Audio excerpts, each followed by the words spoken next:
बहुत धूप है मेरे दोस्त। मेरा हालात देखिए, इतना धूप में हम नहीं कहाँ जा सकता हूँ, नहीं तो काम भी कर सकता हूँ। बहुत दूर है और हमारा आसाम में इतना होता है जो अदानी अंबानी को ज़मीन देकर हमको जो बिजली इलेक्ट्रॉनिक देता है, वो इलेक्ट्रिक हमारा आसाम में अभी रिसर्च करने के लिए फैंक्शन है कि हिमंत बिश्व शर्मा डांगरिया আমালোকৰ চিফ মিনিষ্টাৰ হয় যে সম্পদক ব্যক্তিজন থাকিলে মানুহৰ জীৱনত শান্তি আৰু প্ৰশান্তি আহিব।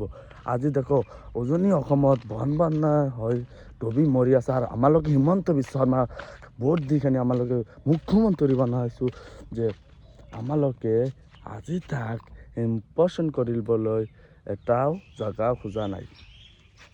আৰু মানুহৰ ভিতৰত কেনেদৰে জীয়াই থাকিবলৈ মানুহৰ সৃষ্টি লাগিব, এইটো হিমন্ত বিশ্ব শৰ্মা ডাঙৰীয়াত এইটো ভোগত নাই হয়, এইটো চেম্পটত নাই হয়। আৰু সম্পৰ্ক কৰিলে আৰু মানুহৰ দুখ আৰু মানুহৰ সৃষ্টিবদ্ধ হ'বলৈ পিছত থাকিবলৈ আমালোকে কবি কৈ গৈছে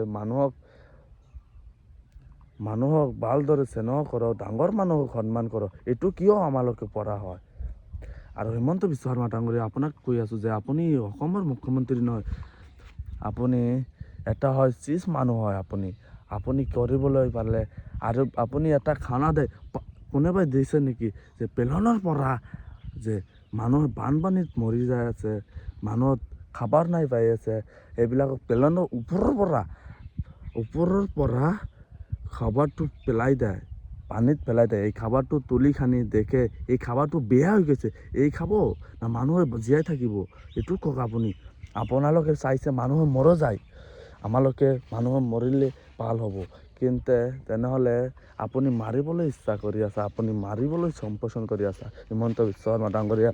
আমি উজনি অসমৰ পৰা নাই কৈ, মই নামনি অসমৰ পৰা কৈ আছোঁ যে আপুনি উজনি অসমৰ এটা মুখ্যমন্ত্ৰী হৈ কিনে উজনি অসমত আপুনি যদি নাই পাৰে, আপুনি কেনেকৈ মুখ্যমন্ত্ৰী? আপোনাৰ লাজ লগা নাই? আপোনাৰ হিমন্ত বিশ্ব শৰ্মা ডাঙৰীয়া, আপুনি এবাৰ ভাবিব পাৰে যে হিমন্ত বিশ্ব শৰ্মা ডাঙৰীয়া যে কেনেদৰে অশান্ত কৰিবলৈ আহিলে ফিংচন হ'বলৈ যাম আৰু মানুহক চেনেহ কৰিলে মানুহে ভাল কৰে। ইয়াৰ আগতো ইলেকশ্যন আছে। হিমন্ত বিশ্ব শৰ্মা ডাঙৰীয়া, আপুনি এনেকুৱা নাভাবিব যে ইলেকশ্যন নাই আৰু মানুহৰ লগত যিহেতু ব্যৱহাৰ কৰি যাম, বেয়া ব্যৱহাৰ কৰি যাম, মানুহক এনেকৈ শাস্তি দিম, এনেকুৱা নাভাবিব। কিন্তু ইয়াৰ পিছতো ইলেকশ্যন আছে, আপুনি কেনেকৈ ভোট চুৰি কৰে এইটো জানো। এবাৰতো হ'লে নাহেঁতেন, এবাৰ ভোট চুৰি কৰে আপোনালোকে মুখ্যমন্ত্ৰী হিচাপে, অসমৰ মুখ্যমন্ত্ৰী হিচাপে আপোনালোকে শপত গ্ৰহণ কৰিলে, এইটো মানি ল'লে অসমৰ মানুহ আপোনালোকে চোৰ হয়, আপোনালোকে বিজেপি পাৰ্টি চোৰ হয়।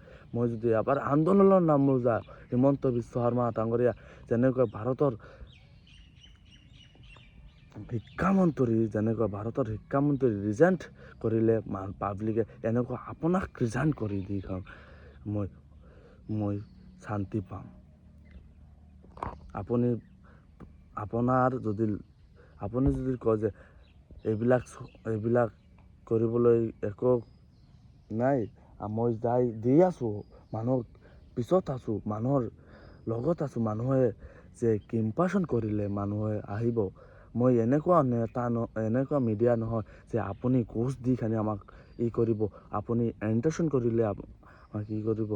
আপুনি যদি চালে আপুনি কেন্দ্ৰকত কৰিব, আমি এনেকুৱা নেতা নহয়। এই ভিডিঅ'টো আপোনালোকক দি আছোঁ, শ্বেয়াৰ কৰি কিনি আপোনালোক যোৱাৰ পৰা দেখিব। আমাৰ ইউটিউব চেনেলৰ নাম হে ইণ্ডিয়া হেল্পলাইন, এইটো আমাৰ ইউটিউব চেনেল নাম। আপোনালোকে ছাপোৰ্ট কৰিলে মই যাই খানি দেখাই দিম হিমন্ত বিশ্ব শৰ্মা ডাঙৰীয়া এটা ইউটিউবাৰ কি কৰিব পাৰে আৰু এটা চিফ মিনিষ্টাৰ কি কৰিব পাৰে, এইটো দেখাই দিম হিমন্ত বিশ্ব শৰ্মা ডাঙৰীয়া। ধন্যবাদ। জয় আই অসম, ভাৰত মাতা কি জয়।